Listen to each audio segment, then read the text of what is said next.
இந்த வீடியோ எடுக்கும்போது நான் ஆச்சரியமாக பார்த்த ஒரு விஷயம்,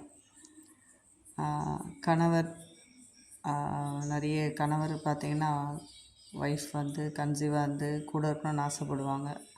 குழந்த பிறந்தா கூட இருக்கணும்னு ஆசைப்படுவாங்க.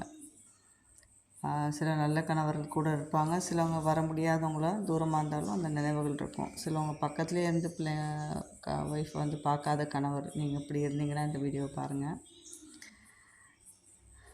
குட்டி போட்டு ஒரு மணி நேரத்துக்குள்ளே பார்த்திங்கன்னா குட்டிங்களாம் நல்லா க்ளீன் பண்ணிவிட்டு அதுக்கு ஃபீட் பண்ணிவிட்டு தன்னுடைய கணவரை வந்து பார்க்க வரான். இந்த ஸ்டிக்கு எதுக்கு வச்சேன்னா, குட்டி போடும்போது இவன் போய் அங்கே டிஸ்டர்ப் பண்ணக்கூடாதுன்னு சொல்லிவிட்டு அங்கே வச்சேன். அவனும் வரல.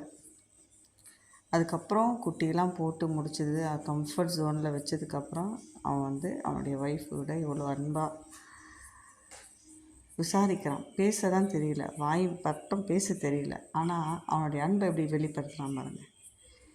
இன்றைக்கி நிறைய கணவர் வந்து பாசமே இல்லாமல் இருக்கீங்க உங்கள் ஒய்ஃப் கிட்ட. இதை பார்த்து தெரிஞ்சுக்கோங்க.